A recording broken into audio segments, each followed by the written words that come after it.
సత్యసాయి జిల్లాలో సిమెంట్ ను కూడా కల్తీ చేస్తున్నారు కేటుగాలు. బ్రాండెడ్ సిమెంట్ సంచులో బూడిద కలుపుతూ అమ్మకాలు జరుపుతున్నారు. కల్తీ సిమెంట్ ను కర్ణాటక తరలించి భారీగా సొమ్ము చేసుకుంటున్నారు ఈ కేటుగాలు. లేపాక్షి సిమెంట్స్ పేరుతో లైసెన్స్ తీసుకుని ముత్తివారిపల్లి దగ్గర కల్తీ సిమెంట్ ను తయారు చేస్తున్నారు. లేపాక్షి సిమెంట్ గోడౌన్ పై దాడులు జరిపిన అధికారులు కల్తీ సిమెంట్ సంచులతో ఉన్న లారీను సీజ్ చేశారు. లారీలో 335 కల్తీ సిమెంట్ బస్తాలు గుర్తించారు అధికారులు. అల్ట్రాటెక్ సిమెంట్స్ పేరుతో ఉన్న మరో 88 ఖాళీ సంచులు స్వాధీనం చేసుకున్నారు. కల్తీ సిమెంట్ వ్యాపారంతో కోట్లు సంపాదించిన యజమాని కర్నూలు జిల్లాకు చెందిన వ్యక్తిగా గుర్తించారు అధికారులు.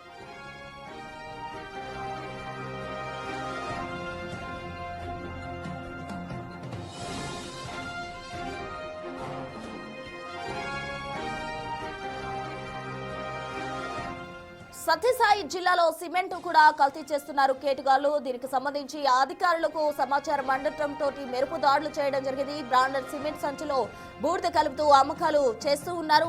కల్తీ సిమెంట్ ను కర్ణాటకకు తరలించి భారీగా సొమ్ము చేసుకుంటున్నారు కేటుగాళ్లు. అయితే ఎవరైతే ఈ గోడౌన్ కు సంబంధించిన యజమాని ఉన్నాడో అతను కర్నూలుకు చెందిన వ్యక్తిగా అధికారులు గుర్తించడం జరిగింది. కల్తీ సిమెంట్ వ్యాపారంతో యజమాని ఇప్పటికే కోట్ల రూపాయలు సంపాదించినట్టు కూడా చెప్తున్నారు. భారీగా కల్తీ సిమెంట్ ను కర్ణాటక తరలించి సొమ్ము చేసుకుంటున్నట్టు కూడా అధికారులు గుర్తించి మెరుపు దాడులు నిర్వహించారు. గోడౌన్లో ఉన్న కల్తీ సిమెంట్ అంతటిని కూడా ధ్వంసం చేసిన పరిస్థితి. దీనికి సంబంధించి తాజా అప్డేట్స్ అందించేందుకు మా ప్రతినిధి యోగానంద్ సిద్ధంగా ఉన్నారు. యోగానంద్, చెప్పండి, కల్తీ సిమెంట్ వ్యాపారానికి సంబంధించి కూడా అధికారులు మెరుపు దాడులు అయితే చేశారు. అటు యజమాని కర్నూలుకు చెందిన వ్యక్తిగా కూడా గుర్తించడం జరిగింది. అతనిపై ఎటువంటి యాక్షన్ తీసుకోబోతున్నారు?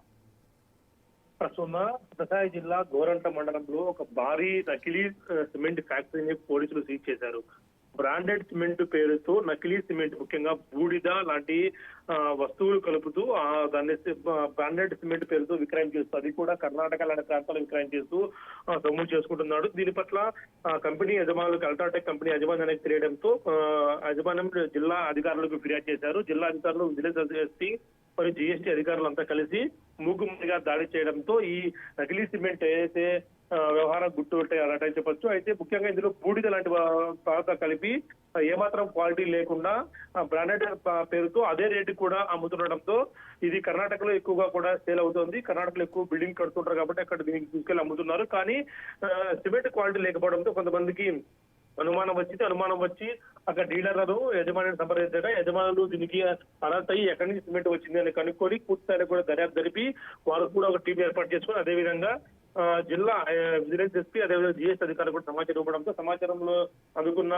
విజిలెన్స్ అధికారులు అక్కడికి వెళ్లి విక్రాంత పోయారు. పెద్ద ఫ్యాక్టరీ రన్ చేస్తూ కోట్లాది రూపాయలు గడించిన వ్యక్తిని కూడా పోలీసులు అతనిపై చర్యలు తీసుకుని సిద్ధమయ్యారు. దీనిపై గోరంట్ల పిఎస్ లో కూడా కంప్లైంట్ ఇచ్చారు. అదేవిధంగా ఆ ఫ్యాక్టరీ సీజ్ చేసి తదుపరి ఎక్కడ ఏమీ చేయకుండా కూడా నిర్వహించారు. సిమెంట్ లారీలను, అదేవిధంగా సిమెంట్ సంచులను కూడా, ఖాళీ సిమెంట్ సంచులను కూడా సీజ్ చేసి సంబంధించిన పోలీసులు కూడా బందోబస్తు ఏర్పాటు చేస్తున్నారు. Prasuna. Right. Thank you, Yoganand.